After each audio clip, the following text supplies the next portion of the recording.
네, 오늘 6월 19일입니다. 토요일입니다. 내일 교회에서 예배를 드립니다. 1부 8시, 2부 9시 반, 3부 11시입니다. 다 오셔서 함께 예배 드리시기를 원합니다. 자, 우리 말씀 나누기 전에 공동기도 제목으로 기도하는 시간 갖도록 하겠습니다. 기도하시겠습니다. 홍석화 집사의 암을 치료해 주십시오. 배옥준 집사의 뇌졸중을 치료해 주십시오. 언어가 회복되고 오른쪽 팔다리에 힘이 생겨나도록 해 주십시오. 과간나 집사의 허리를 치료해 주십시오. 군하대 집사가 다시 걷도록 해 주십시오. 오기선 어린이가 회복이 잘 되게 해 주십시오. 강봉 장로의 임파선암을 치료해 주십시오. 김경수 집사의 당뇨를 치료해 주십시오. 우한 폐렴으로부터 우리를 지켜주십시오. 예수님의 이름으로 기도합니다. 아멘. 아멘.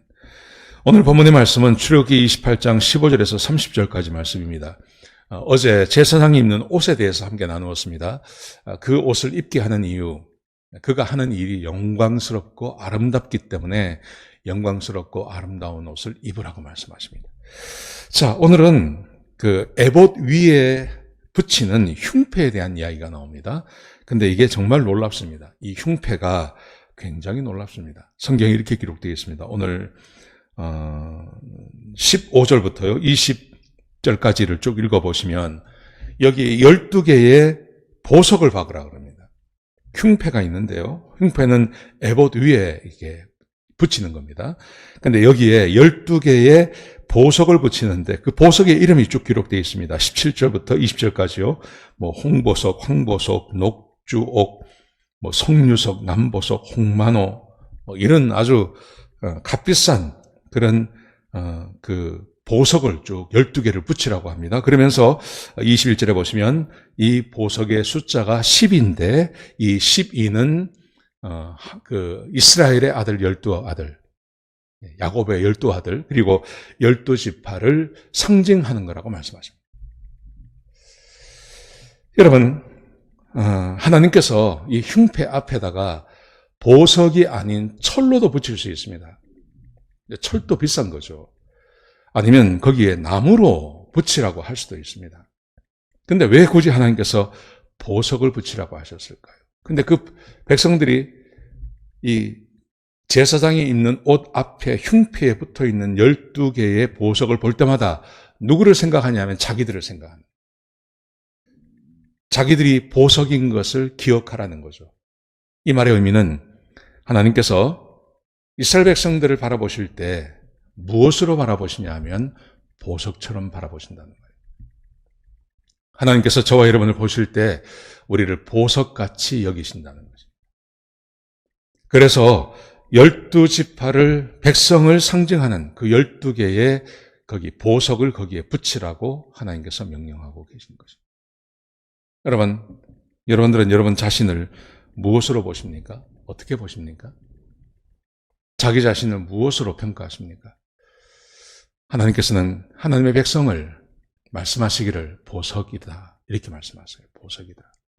한 사람 한 사람이 보석 같은 사람이라고 말씀하십니다. 이게 하나님께서 우리를 바라보시는 시각입니다. 우리는 어쩌다 이 세상에 던져진 존재가 아닙니다. 있어도 되고 없어도 되는 그런 존재가 아닙니다.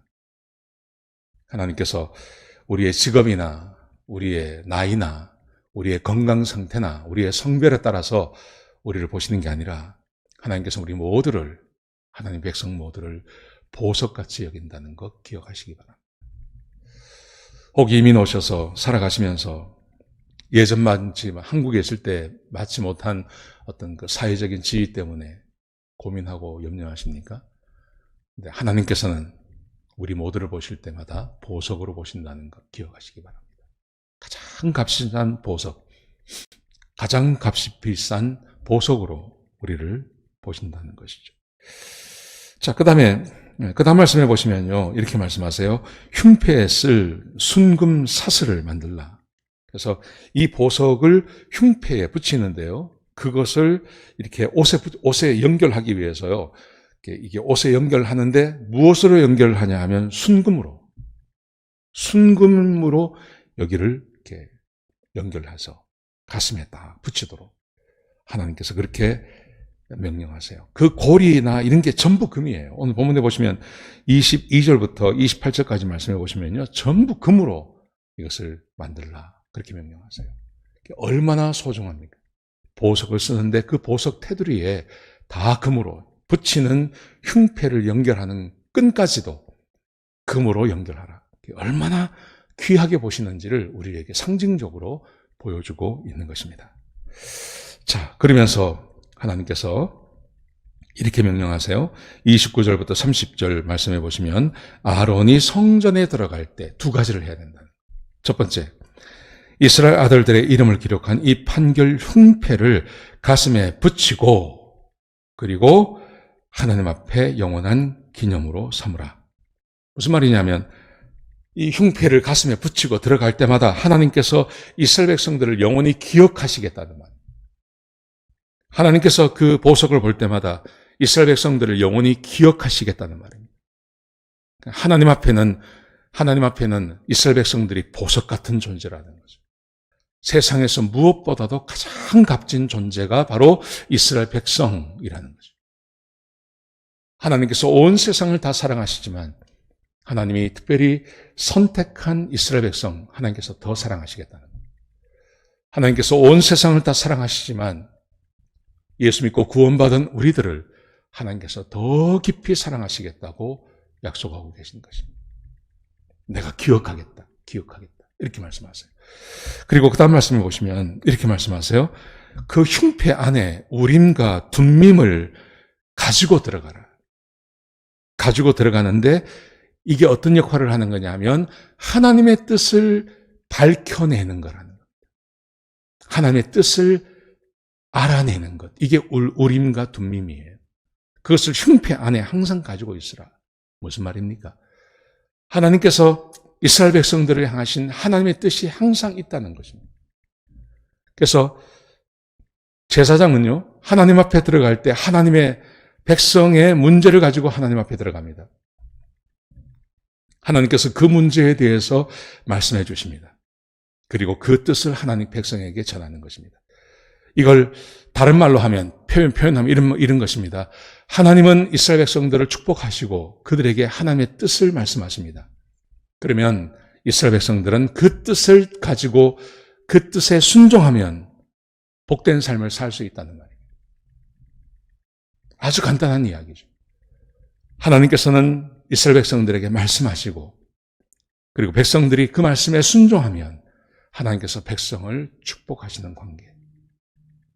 하나님이 보석처럼 아주 귀히 여기는 그 사람들에게 왜 말씀하지 않겠습니까? 왜 그들에게 그 하나님의 뜻을 말씀하지 않겠습니까? 그러니까 백성이 할 일은 자기가 이 보석 같은 존재라는 것을 이렇게 유지하며 살아가는 그 방법은 하나님의 말씀을 순종하고 하나님의 뜻대로 순종하며 사는 것이 그게 바로 보석 같은 자기의 인생을 유지하며 사는 것입니다.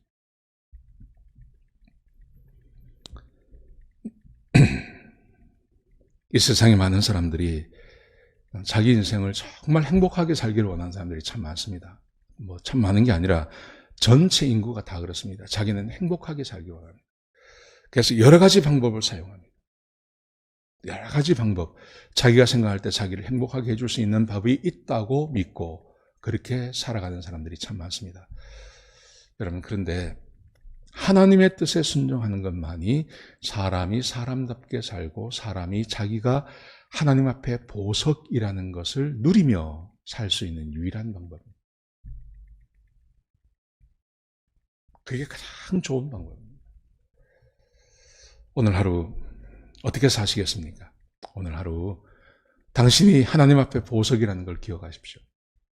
그리고 하나님께서 당신에게 말씀하시고 오늘 하루 당신이 어떻게 살기를 기대하시는지 하나님의 뜻이 있다는 것도 기억하십시오. 그리고 그 말씀에 순종하며 하루를 사시기 바랍니다. 그러면 오늘 하루가 하나님 앞에 보석 같은 하루가 되고 하나님께서 당신을 보호해 주실 것입니다. 그렇게 하루를 살아가시는 저와 여러분 되시기를 주의 이름으로 축복합니다. 기도하시겠습니다. 아버지 하나님, 귀한 말씀 주셔서 감사합니다. 하나님, 주의 말씀에 순종하며 하나님의 뜻을 따라서 하는 귀한 하루가 되게 하시고 하나님이 우리를 보석처럼 여기십니다. 아버지 하나님, 그렇게 복을 누리며 하나님 말씀에 순종하는 주의 백성들이 되게 축복하여 주옵소서. 주님 감사합니다. 예수님의 귀하신 이름으로 간절히 기도드렸습니다. 아멘.